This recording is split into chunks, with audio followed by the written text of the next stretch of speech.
City right now. Tell us, what is the situation on ground at Gravitas? We don't just tell you stories from selected countries from around the world. 2 years since the Myanmar military coup, the people of Myanmar continue to live in a nightmare. Because it does not suit their propaganda, or because they are too scared to speak truth to power.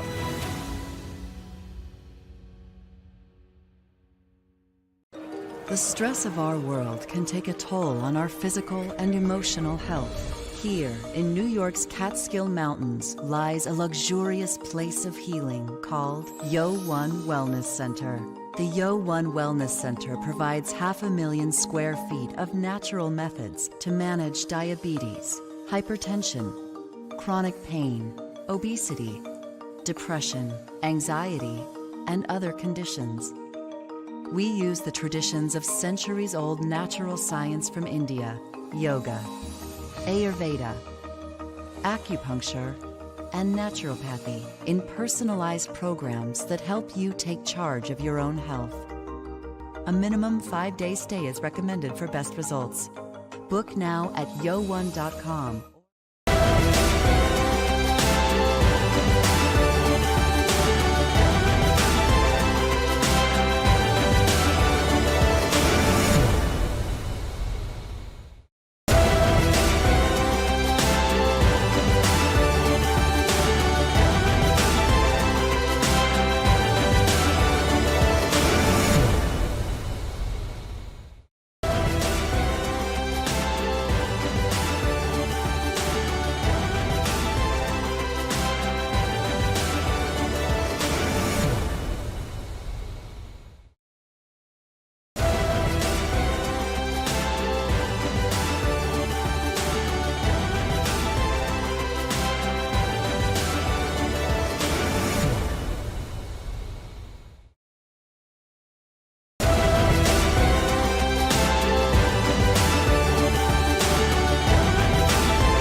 Stay connected with the world through WION. Like the page on Facebook. Follow us on Twitter for new alerts. Instagram for videos and images. And the website for the latest news, views, and analysis. WIONews.com. World is one.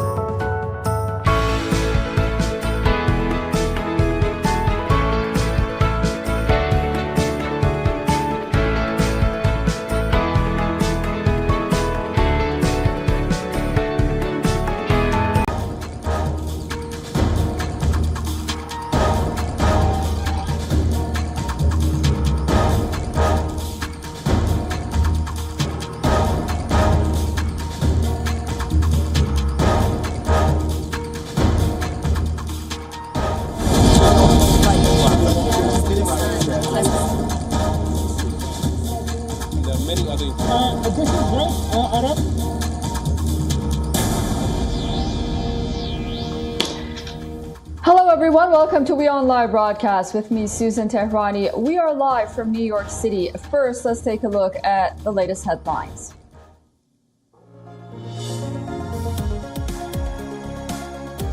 The UN says more than 330,000 people have been internally displaced by fighting in Sudan, while an estimated 100,000 are believed to have fled the country.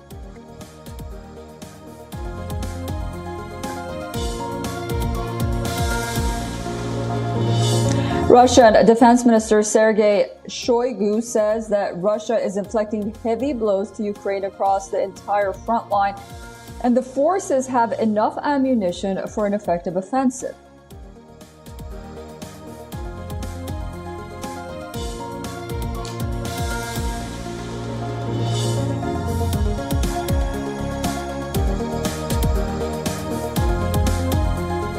At the UN climate talks in Germany, COP28 chair urges tripling of renewable energy capacity by 2030.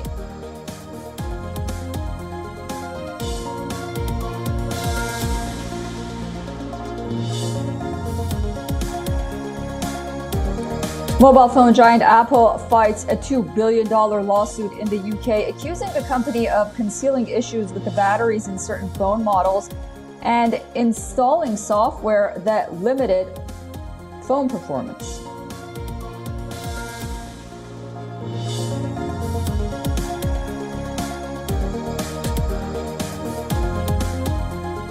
Australian tennis star Nick Kyrgios uses technology to help nab a burglar. The 2022 Wimbledon finalist tracks his stolen Tesla through an app and directs law enforcement officers to its location.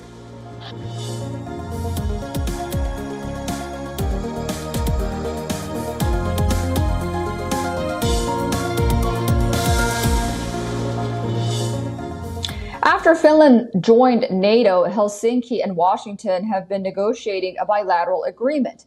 The deal will allow the U.S. to access Finnish military bases. Is Finland set to become a new flank in the Russia-Ukraine war? Our next report has all the details.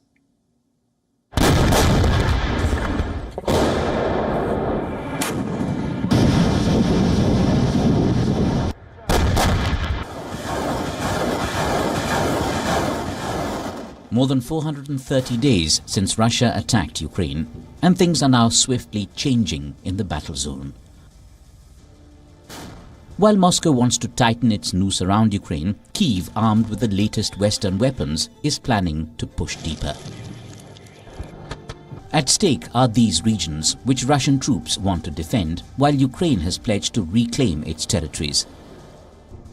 The Russians have made some incremental gains in Bakhmut, but that has come at a terrible cost. The White House says Moscow has suffered more than 100,000 casualties since December.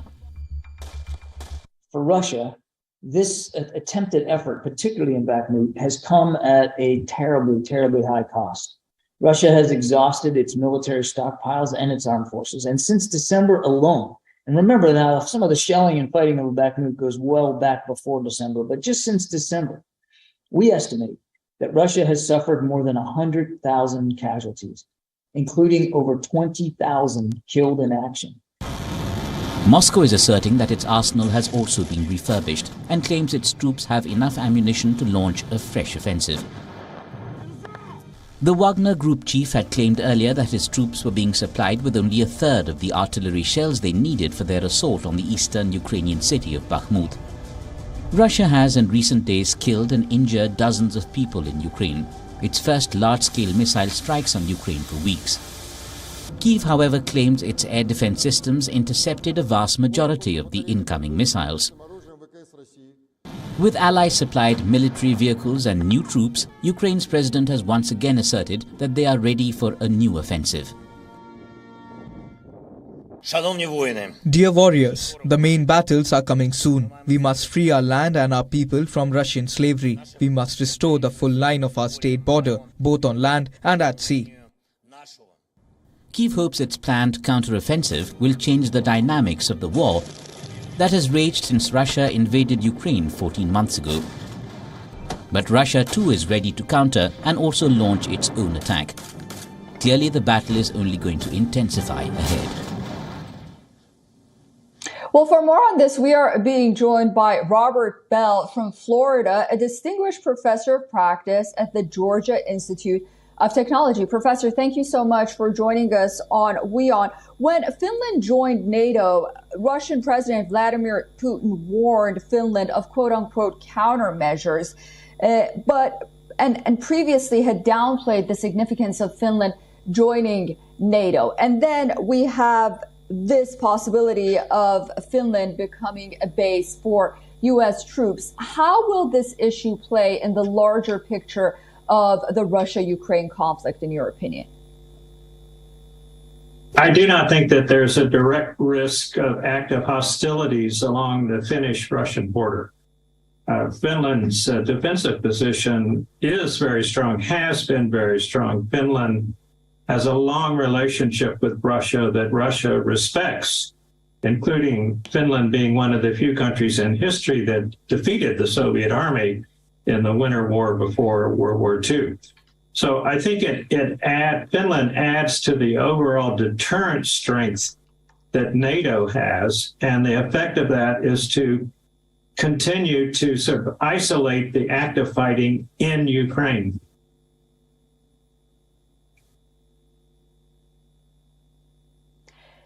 And you know, it was interesting when I read that while the majority of the Finnish population were in favor of Finland joining NATO, they're not so enthusiastic of having foreign forces on their soil. Something around 38%, definitely less than 40%. What do you make of that? Finland has a long history of standing on its own and being self-reliant. And I just want to be clear that when a country joins NATO, it doesn't necessarily mean that U.S. forces, particularly at any strength, let alone nuclear weapons, must be deployed on that country's soil. Take Norway, for example. Norway was an original member of NATO, but Norway's position was that there could be no deployment of foreign forces from other NATO countries on Norwegian soil permanently and no nuclear weapons. And that was respected. So I think what's being talked about mainly in Finland is U.S. forces rotating in and out, showing a presence, participating in exercises, using Finnish facilities. And in truth, this was going on even before Finland joined NATO. Very interesting. Professor Robert Bell, thank you so much for joining us on WION, and we look forward to speaking to you again very soon. My pleasure. Joe Biden reiterated the U.S. commitment to the Philippines' security as he welcomed Ferdinand Marcos Jr. to the White House for talks. Beijing's expansion into trade routes and the strategic islands of the South China Sea headlined the talks. Marcos, on the first trip to the White House by a Philippines leader in 10 years, stressed the importance of the U.S. as his country's sole treaty ally in the region. Both countries are seeking ways to push back against what they see as China's aggressive actions near Taiwan and in the South China Sea. A joint statement said any attack on Philippine military, including in the South China Sea, would invoke U.S. mutual defense commitments under the 1951 Mutual Defense Treaty. Washington sees the Philippines as key to an effort to counter an invasion of Taiwan by China, which claims the island as its own territory. Manila recently agreed to allow the United States access to 4 more of its military bases under an enhanced defense cooperation agreement. But the two sides have not said what U.S. assets will be stationed at the bases. Under Rodrigo Duterte, Marcos's predecessor, U.S. relations soured as he built closer ties with China. Biden has invested in courting Marcos, who still faces a U.S. court judgment connected with $2 billion plundered wealth under his father's rule. Officials said the new guidelines focus on military coordination across the land, sea, air, space, and even cyberspace. The U.S. administration would transfer 3 C-130 aircrafts and looks to send an additional patrol vessel to the Philippines as well.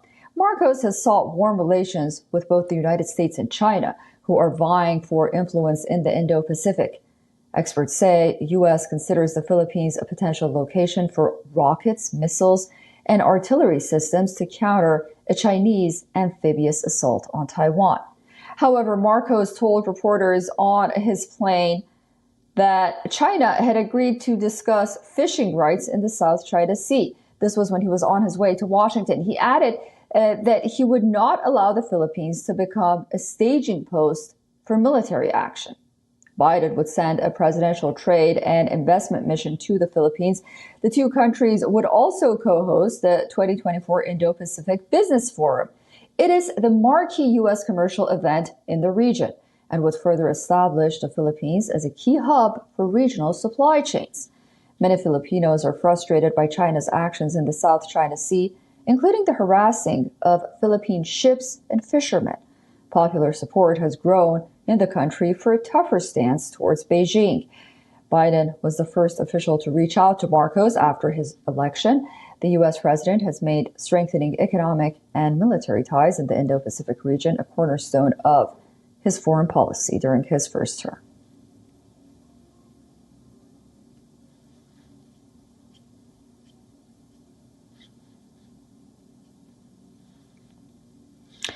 A controversy has erupted over an Eid celebration event at the White House earlier this week. Some are calling it alleged racial profiling. The event was meant to celebrate diversity and make all sectors feel welcome, but a four-time Muslim mayor from Prospect Park in New Jersey was blocked from attending. Mayor Mohammad Khairullah, New Jersey's longest-serving Muslim mayor, received a call from the White House saying that he had not been cleared for entry by the Secret Service and could not attend the celebration. Mayor Khairullah said the White House official did not explain why the Secret Service had blocked his entry. Since he was refused the entry, the mayor has informed the New Jersey chapter of the Council on American-Islamic Relations, known as CARE.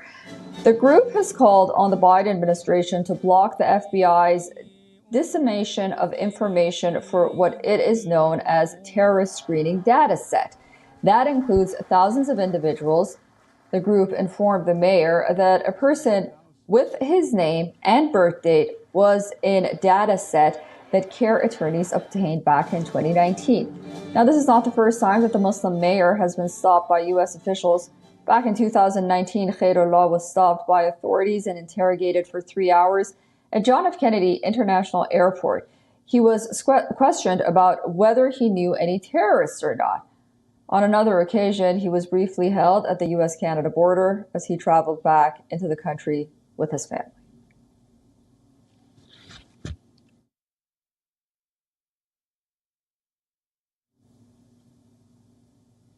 Moving on to the next salvo in the DeSantis versus Disney battle in Florida, less than a week after Disney sued Florida Governor Ron DeSantis, and the state oversight panel, the Florida Oversight Board, has now voted in favor of countersuing the media conglomerate. The board has dubbed the decision justice in its own backyard. The Florida Oversight Board voted on Monday to countersue Disney in response to the conglomerate's federal lawsuit. The five-person panel, whose supervisors have been picked by Governor DeSantis, challenged Disney's self-governing status when it replaced a board backed by the company weeks earlier. Disney's lawsuit in the Tallahassee District Court Circuit requests the state restore control over the special tax district in Orlando that has permitted the Disney conglomerate to self-govern since 1960. DeSantis alleges that both entities engaged in a campaign of political intimidation and retaliation against Disney. The dispute between Disney, DeSantis, and the Florida Oversight Board arose a year back when the company criticized a bill passed by the Republican governor limiting conversation about sexual orientation and gender identity and sex in elementary schools around Florida. Ron DeSantis is expected to announce his plans to run for the presidential candidacy for the Republican Party in May. He is being considered as a top contender for the job against former U.S. President Donald Trump.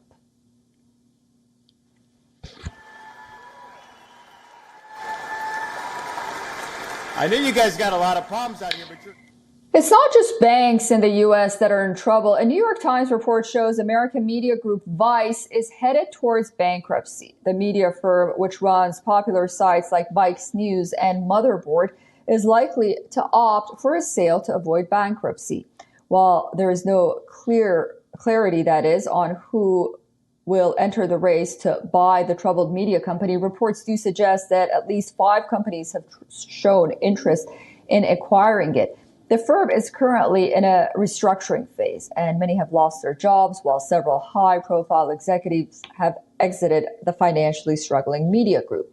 The media house also announced the cancellation of its popular TV program, Vice News, tonight. The company was founded by Shane Smith, Gavin McInnes, and Surush Alvi in Montreal back in 1994. Vice began its journey as a magazine before establishing a large online presence. Over the years, it blossomed into a global media company. The media house created a niche for itself through its in-depth and visually appealing documentaries. Its documentaries looked at global issues in an easy-to-understand, colloquial manner. Vice became popular for special reports on ISIS fighting, with one journalist embedding himself among ISIS fighters for 3 weeks in Iraq and Syria as being one of the highlights. In 2017, the media house was valued at $5.7 billion after private equity firm TBG made a $450 million investment. But since then, things have been downhill. In 2021, the company's valuation dropped to about $3 billion. Currently, Vice is valued at about a fraction of what it was back in 2017. Vice's imminent demise is bad for digital news and journalism in the U.S., where just days ago BuzzFeed said that it would shut down its news division as well. Similar to Vice, BuzzFeed, too, was popular for its probing coverage, but ultimately the media firm had to succumb to the challenges of its digital-first business model.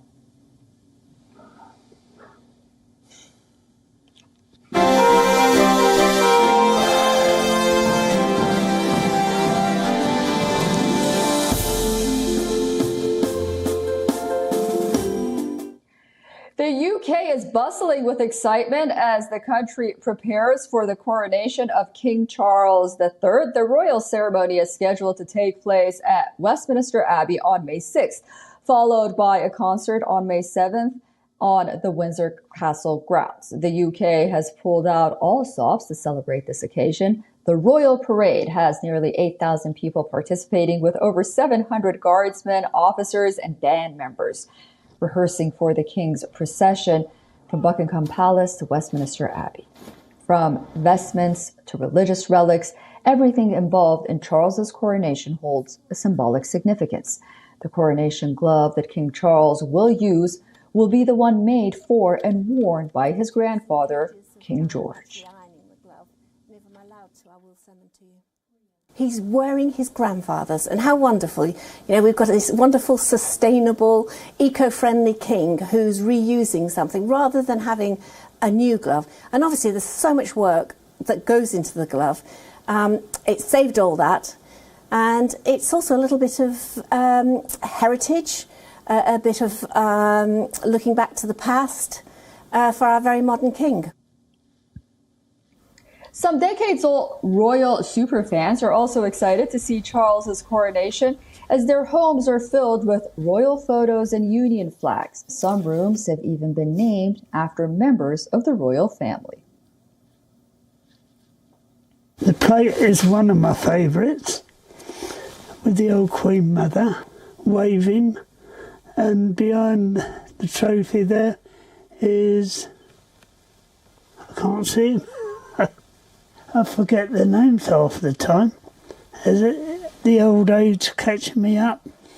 But William and Kate has always been one of my favourites. The two lads, when they were together, they were my favourites, and they still are married. The ceremony will also mark many firsts for this momentous event. For the first time in Britain's history, its people have been invited to take a pledge for true allegiance to the king and his heirs and successors. The declaration, which will be known as the Chorus of the People, will replace the traditional homage of peers. Reports also suggest that UK's non-Christian communities, including the Muslims, Sikh, Buddhists, and Jewish leaders, will deliver a greeting at the coronation as neighbors in faith. For many, the coronation period revives the memory of Queen Elizabeth's coronation, or at least gives a chance to the younger generation to experience the tradition the British way. The late Queen's coronation was a symbol of a new beginning for the UK, something quite contrasting today, as millions of Britons are facing the biggest squeeze in living standards since records began in the 1950s. Now reporting from London, WION's own Molly Gambier has sent us this update. The streets of London have been buzzing with excitement. The enthusiasm levels have only been soaring, and why not? After all, this is a ceremony that the city has not witnessed in 70 long years. Now, that, of course, is apart from the fact that a lot of questions have also been buzzing through the streets. Questions like, why spend so much on a ceremony at a time when the UK, the common man in the UK, has been dealing with the cost of living crisis, which the people have been bearing the brunt of. But on the other other side, we talk to people who tell us that the royal family, the monarchy for them is more about continuity, is more about tradition, and which is why they passionately believe in upholding the tradition and, of course, are very excited about the coronation ceremony as well. Now, that's just to give you a sense of the diverse opinions on the ground when we speak to people. But just to take a step back and give you a further idea of the way London has been gearing up for this ceremony, of course, just 4 days to go, and we have seen a lot of construction as well wherever we are going, to try and revamp the pavements, the roads, wherever we've been traveling through the arterial roads of Buckingham Palace as well, because after all, that is the coronation procession route when it, will be traveling between Westminster Abbey and Buckingham Palace. That's about over a 1 mile long route where we will see the coronation procession along with those crowds who will be gathering since early hours of the morning on the 6th of May just to catch a glimpse of the King and Queen, who, by the way, have selected the coronation quiche as the signature dish this time. And that is something which will be a part of the coronation big lunch as well, which, of course, is a major part of the tradition. That's all from us live from New York City. Thank you so much for staying with us and watching. I see you tomorrow, same time, same place. But don't go away. A lot more news and headlines coming up next, only on WION. World is One. There are many other.